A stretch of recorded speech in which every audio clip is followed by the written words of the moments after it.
Of the duck ಏನ್ ಬಂದಿದೆ, king of cup ಬಂದಿದೆ. ನಮ್ಮ ಲವ್ ಲೈಫ್ ವಿಚಾರದಲ್ಲಿ ಬ್ಯಾಲೆನ್ಸ್ ಅನ್ನ ಮಾಡಬೇಕು ಅನ್ನುವಂತಹ ಆಲೋಚನೆ ಏನಿರುವಂತಹದ್ದು ನಿಮಗೆ ರೆಪ್ರೆಸೆಂಟ್ ಆಗ್ತಾ ಇದೆ. ಎಮೋಷನಲ್ ಆಗಿ ನೀವು ತುಂಬಾ ಯೋಚನೆಯನ್ನ ಮಾಡ್ತಾ ಇರುವಂತಹದ್ದು, ಒಂದು ಬ್ಯಾಲೆನ್ಸ್ ಇರಬೇಕು, ಒಂದು ರೀತಿಯ ಸ್ಟೇಬಲ್ ಆಗಿರ್ಬೇಕು ನನ್ನ ಲವ್ ಲೈಫು ಅನ್ನುವಂತಹ ಆಲೋಚನೆಯನ್ನ ಮಾಡ್ತಾ ಇರುವಂತಹದ್ದು ರೆಪ್ರೆಸೆಂಟ್ ಆಗ್ತಾ ಇದೆ. ರೀಡಿಂಗ್ ಅನ್ನ ಶುರು ಮಾಡೋಣ.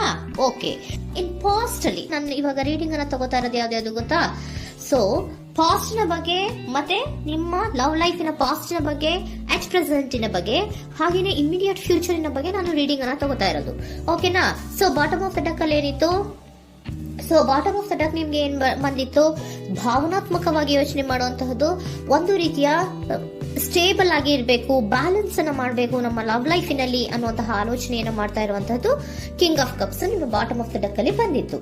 ಅಂದ್ರೆ ನಿಮ್ಮ ಪಾಸ್ಟ್ ನಲ್ಲಿ ಏನಾಗಿತ್ತು?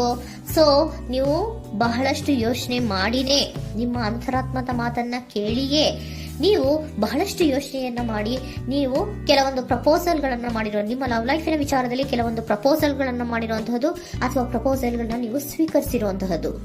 ಓಕೆನಾ? ಸೊ ಎಮೋಷನಲ್ ಆಗಿ ಏನಾಗಿತ್ತು? ನೀವಿಬ್ರು ಸಮಾಧಾನವಾಗಿ ಇದ್ರಿ, ಸಾಮರಸ್ಯದಿಂದ ಇರ್ತಿತ್ತು, ಮತ್ತೆ ಲವ್ ಲೈಫಿನ ವಿಚಾರದಲ್ಲಿ ಒಂದು ಫುಲ್ಫಿಲ್ಮೆಂಟ್ ಇರ್ತಿತ್ತು. ಹೌದಾ? ನಿಮ್ಮ ಪಾಸ್ಟ್ ನಲ್ಲಿ ಬಹಳಷ್ಟು ಯೋಚನೆ ಮಾಡಿಯೇ ಕೆಲವೊಂದು ಫುಲ್ಫಿಲ್ಮೆಂಟ್ ಗಳು ಇರುತ್ತೆ ಅನ್ನುವಂತಹ ಆಲೋಚನೆಯನ್ನು ಮಾಡಿಯೇ ನೀವು ಕೆಲವೊಂದು ಪ್ರಪೋಸಲ್ ಗಳನ್ನ ಮಾಡಿರುವಂತಹದ್ದು ಅಥವಾ ಪ್ರಪೋಸಲ್ ಗಳನ್ನ ನೀವು ಸ್ವೀಕರಿಸಿರುವಂತಹದ್ದು ನಿಮ್ಮ ಲವ್ ಲೈಫಿನ ವಿಚಾರದಲ್ಲಿ ರೆಪ್ರೆಸೆಂಟ್ ಆಗ್ತಾ ಇದೆ. ಆದ್ರೆ ಅಟ್ ದ ಪ್ರೆಸೆಂಟ್ ನಲ್ಲಿ ಏನಾಗ್ತಾ ಇದೆ? ಅಟ್ ದ ಪ್ರೆಸೆಂಟ್ ನಲ್ಲಿ ನೀವ್ ಯಾಕೋ ಆಲೋಚನೆಯನ್ನ ಮಾಡ್ತಾ ಇರುವಂತಹದ್ದು ರೆಪ್ರೆಸೆಂಟ್ ಆಗ್ತಾ ಇದೆ ನಿಮ್ಮ ಲವ್ ಲೈಫಿನ ವಿಚಾರವಾಗಿ. ನೋಡಿ, 7 ಆಫ್ ಪೆಂಟಿಕಲ್ಸ್ ಬಂದಿದೆ. ಸೊ 7 ಆಫ್ ಪೆಂಟಿಕಲ್ಸ್ ಏನನ್ನ ರೆಪ್ರೆಸೆಂಟ್ ಮಾಡುತ್ತೆ? ಪೀರಿಯಡ್ ಆಫ್ ಕಾಂಟೆಂಪ್ಲೇಷನ್, ಏನೋ ಒಂದು ಯೋಚನೆಯನ್ನ ಮಾಡ್ತಾ ಇರುವಂತಹದ್ದು ನಿಮಗೆ ರೆಪ್ರೆಸೆಂಟ್ ಆಗ್ತಾ ಇದೆ. ಯಾಕೋ ನನ್ನ ಲವ್ ಲೈಫಿನಲ್ಲಿ ಮುಂದೆ ಮುಂದೆ ಹೋಗ್ತಾ ಇಲ್ವಲ್ಲ, ಏನಿದು ಇಷ್ಟು ಸ್ಲೋ ಪ್ರೋಗ್ರೆಸ್ ಅಲ್ಲ ಅನ್ನುವಂತಹ ಆಲೋಚನೆಯನ್ನ ನೀವು ಮಾಡ್ತಾ ಇರುವಂತಹದ್ದು ರೆಪ್ರೆಸೆಂಟ್ ಆಗ್ತಾ ಇದೆ. ಲಾಂಗ್ ಟರ್ಮಿನ ವ್ಯೂಸಿನ ಬಗ್ಗೆ ನೀವು ಹೆಚ್ಚು ಗಮನವನ್ನ ಕೊಡ್ತಾ ಇದ್ದೀರಾ. ಸೊ ನಮ್ಮ ಲವ್ ಲೈಫ್ ಎನ್ನುವುದು ಲಾಂಗ್ ಟರ್ಮಿನಲ್ಲಿ ಕೂಡ ನಮಗೆ ಚೆನ್ನಾಗಿರ್ಬೇಕು. ಆದ್ರೆ ಯಾಕೆ ಏನೋ ಒಂದು ರೀತಿಯ ಪ್ರೋಗ್ರೆಸ್ ಇಲ್ವಲ್ಲ ಲವ್ ಲೈಫಿನಲ್ಲಿ, ಒಂದು ರೀತಿಯ ಖುಷಿ, ಸಂತೋಷ, ಸಮಾಧಾನ ಯಾಕಿಲ್ಲ ಅನ್ನುವಂತಹ ಆಲೋಚನೆಯನ್ನ ಮಾಡ್ತಾ ಇರುವಂತಹದ್ದು ಅಟ್ ಪ್ರೆಸೆಂಟ್ ಅಲ್ಲಿ ರೆಪ್ರೆಸೆಂಟ್ ಆಗ್ತಾ ಇದೆ. ಯಾಕೆ ಹಾಗೆ ರೆಪ್ರೆಸೆಂಟ್ ಆಗ್ತಾ ಇದೆ ಅಂದ್ರೆ ನೋಡಿ, devil card and 8 of cups. Devil card ಯಾಕೆ ರೆಪ್ರೆಸೆಂಟ್ ಆಗಿದೆ? ಅಡಿಕ್ಷನ್. ನೀವು ಅವ್ರನ್ನ ತುಂಬಾ ಅಡಿಕ್ಟ್ ಆಗ್ಬಿಟ್ಟಿದ್ದೀರಾ, ಅಂದ್ರೆ ಅವ್ರನ್ನ ತುಂಬಾ ಹಚ್ಕೊಂಡ್ಬಿಟ್ಟಿದ್ದೀರಾ, ನಿಮಗೆ ಅವ್ರನ್ನ ಬಿಟ್ಟಿರಕ್ ಆಗೋದಿಲ್ಲ. ಸೊ ನೀವು ಅವ್ರಿಗೆ ಅವಲಂಬನೆ ಆಗಿರುವಂತಹದ್ದು, ನಿಮ್ಮ ಲವ್ ಲೈಫಿನ ವಿಚಾರದಲ್ಲಿ ನಿಮ್ಮ ಪರ್ಸನ್ಗೆ ನೀವು ತುಂಬಾ ಅಡಿಕ್ಟ್ ಆಗಿರುವಂತಹದ್ದು, ತುಂಬಾ ಪ್ರೀತಿಸುವಂತಹದ್ದು, ಒಂದು ನಿಮಿಷನೂ ಕೂಡ ಬಿಟ್ಟಿರೋದಿಲ್ವೇನೋ ಅನ್ನುವಂತಹ ರೀತಿಯಲ್ಲಿ ನೀವು ತುಂಬಾ ಅಡಿಕ್ಟ್ ಆಗಿರುವಂತಹದ್ದು ರೆಪ್ರೆಸೆಂಟ್ ಆಗ್ತಾ ಇದೆ. ಸೊ ಆ ಕಾರಣವಾಗಿಯೇ ನೀವು ಯೋಚನೆಯನ್ನ ಮಾಡ್ತಾ ಇದ್ದೀರಾ. ಸೊ ಯಾವುದೇ ಲವ್ ಲೈಫಿನಲ್ಲಿ ಯಾವುದೇ ರೀತಿಯ ಮುಂದುವರಿಕೆ ಕಾಣ್ತಾ ಇಲ್ವಲ್ಲ, ಏನಾಗ್ಬೋದು, ಏನಾದ್ರೂ ನಾನು ಪ್ರೀತಿಯನ್ನ ಬಿಟ್ಟು ಮುಂದೆ ಹೋಗ್ಬೇಕಾಗುತ್ತಾ ಬೇಜಾರಿನಲ್ಲಿ ಅನ್ನುವಂತಹ ಆಲೋಚನೆಯನ್ನ ಮಾಡ್ತಾ ಇರುವಂತಹದ್ದು ಅಟ್ ಪ್ರೆಸೆಂಟಿನಲ್ಲಿ ರೆಪ್ರೆಸೆಂಟ್ ಆಗ್ತಾ ಇದೆ. ಯಾಕಂದ್ರೆ ಯಾವುದೇ ರೀತಿಯ ಮುಂದುವರಿಕೆಗಳು ಇಲ್ಲ. ಸೊ ನಿಮ್ಮಲ್ಲಿ ಏನಿದೆ? ಕೆಲವೊಂದು ರೀತಿಯ ಸ್ಟಾಗ್ನೇಷನ್ ಅಲ್ಲಿ ಇದೆ, ಅಸಮಾಧಾನಗಳಿದೆ, ಭಿನ್ನಾಭಿಪ್ರಾಯಗಳಿದೆ. ಯಾವುದೇ ರೀತಿಯ ಲವ್ ಲೈಫ್ ನಲ್ಲಿ ಒಂದು ರೀತಿಯ ಖುಷಿ ಅನ್ನೋದು ಅಟ್ ಪ್ರೆಸೆಂಟ್ ಅಲ್ಲಿ ನಿಮ್ಗೆ ಕಾಣ್ತಾ ಇಲ್ಲ. ಆದ್ರೆ ಯೋಚನೆ ಅಂತೂ ಮಾಡ್ತಾ ಇದ್ದೀರಾ. ಅಡಿಕ್ಷನ್ಸ್ ಇದೆ ಅಲ್ವಾ? So devil card represented by addictions ಅನ್ನ ರೆಪ್ರೆಸೆಂಟ್ ಮಾಡೋದ್ರಿಂದ ಅಟ್ ಪ್ರೆಸೆಂಟಿನಲ್ಲಿ ನೀವ್ ಯಾಕೋ ಲವ್ ಲೈಫಿನ ವಿಚಾರದಲ್ಲಿ ಸಮಾಧಾನದಿಂದ ಇರುವಂತಹದ್ದೇನು ರೆಪ್ರೆಸೆಂಟ್ ಆಗ್ತಾ ಇಲ್ಲ. ಸೊ ಏನಾಗುತ್ತೋ, ಇದು ಹಿಂಗೆ ಆಗ್ತಾ ಇದ್ರೆ ಏನಾಗುತ್ತೋ, ಇದೇನ್ ವಿತ್ಡ್ರಾ ಆಗ್ಬಿಡುತ್ತಾ, ನನ್ನ ಬಿಟ್ಬಿಡ್ತಾರ ಅನ್ನುವಂತಹ ಆಲೋಚನೆಯನ್ನ ಕೂಡ ಕೆಲವೊಬ್ರು ಮಾಡ್ತಾ ಇರುವಂತಹದ್ದು ರೆಪ್ರೆಸೆಂಟ್ ಆಗ್ತಾ ಇದೆ. Next, in the near future ಅಲ್ಲಿ ಏನೋ, ಇನ್ ದ ನಿಯರ್ ಫ್ಯೂಚರ್ ಅಲ್ಲಿ ಅಥವಾ ಇಮಿಡಿಯೇಟ್ ಫ್ಯೂಚರ್, ಇದು 1 ಮಂತಿನ ರೀಡಿಂಗ್ ಅಷ್ಟೇ, ಇನ್ನು ಲೈಫ್ ಲಾಂಗ್ ಇನ ರೀಡಿಂಗ್ ಅಲ್ಲ. ಓಕೆನಾ? ಜಸ್ಟ್ 1 ಮಂತಿನ ರೀಡಿಂಗ್ ಅಷ್ಟೇ. ನೆಕ್ಸ್ಟ್ ಬಂದಿರುವಂತಹದ್ದು ಯಾವುದು? 8 ಆಫ್ ಪೆಂಟಿಕಲ್ಸ್ ಬಂದಿದೆ. ಸೊ 8 ಆಫ್ ಪೆಂಟಿಕಲ್ಸ್ ಏನ್ ಮಾಡ್ಬೇಕಿತ್ತು? ನೀವು ಈ ಅಡಿಕ್ಷನ್ಸ್ ಅನ್ನ ಬಿಟ್ಟು, ಯೋಚನೆಯನ್ನ ಬಿಟ್ಟು, ಏನಕ್ಕೆ ಅಸಮಾಧಾನ ಆಗ್ತಾ ಇದೆ ಅನ್ನೋದನ್ನೆಲ್ಲ ಬಿಟ್ಬಿಟ್ಟು ನೀವು ಫೋಕಸ್ ಅನ್ನ ಮಾಡುವಂತಹದ್ದು ರೆಪ್ರೆಸೆಂಟ್ ಆಗ್ತಾ ಇದೆ. ಸೊ ಏನ್ ಫೋಕಸ್ ಮಾಡುವಂತಹದ್ದು? ಏನಾಗಿದೆ ನನ್ನ ಲವ್ ಲೈಫಿನ ವಿಚಾರದಲ್ಲಿ?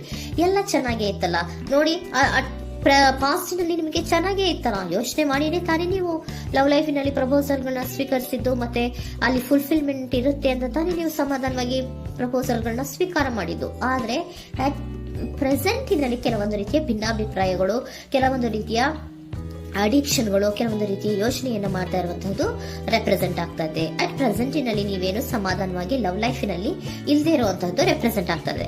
ಆದ್ರೆ ಇಮಿಡಿಯೇಟ್ ಫ್ಯೂಚರಿನಲ್ಲಿ ಏನಾಗ್ತಾ ಇದೆ, 8 ಆಫ್ ಪೆಂಟಿಕಲ್ಸ್ ಬಂದಿದೆ. ಸೊ 8 ಆಫ್ ಪೆಂಟಿಕಲ್ಸ್ ಏನನ್ನ ರೆಪ್ರೆಸೆಂಟ್ ಮಾಡುತ್ತೆ? ಓಕೆ, ನೀವೇನ್ ಮಾಡ್ತಾ ಇದ್ದೀರಾ, ಬಹಳಷ್ಟು ಫೋಕಸ್ ಅನ್ನ ನಿಮ್ಮ ಲವ್ ಲೈಫಿನ ವಿಚಾರದಲ್ಲಿ ಮಾಡ್ತಾ ಇರುವಂತಹದ್ದು.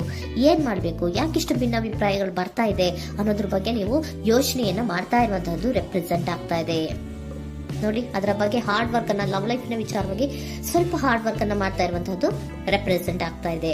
ಸೊ ಬಹಳಷ್ಟು ಕಮಿಟ್ಮೆಂಟ್ ಅನ್ನ ಇಟ್ಕೊಂಡು ಇದನ್ನ ನಾನು ಸರಿ ಮಾಡ್ಕೊಳ್ಳೇಬೇಕು ಅನ್ನುವಂತಹ ಆಲೋಚನೆಯನ್ನ ಮಾಡ್ತಾ ಇರುವಂತದ್ದು. ಸರಿ ಆಗ್ಲೇಬೇಕು, ಈ ಎಲ್ಲಾ ರೀತಿಯ ಅಸಮಾಧಾನಗಳಿಂದ ನಾನು ಆಚೆ ಬರಬೇಕು, ಸಮಾಧಾನವಾಗಿರ್ಬೇಕು, ಬ್ಯಾಲೆನ್ಸ್ ಅನ್ನ ಮಾಡಬೇಕು ಅನ್ನೋದನ್ನ ನೀವು ಇಟ್ಕೊಂಡು ನೀವು ಹಾರ್ಡ್ ವರ್ಕ್ ಅನ್ನ ನಿಮ್ ಲವ್ ಲೈಫಿನ ವಿಚಾರದಲ್ಲಿ ಮಾಡ್ತಾ ಇರುವಂತದ್ದು ರೆಪ್ರೆಸೆಂಟ್ ಆಗ್ತಾ ಇದೆ.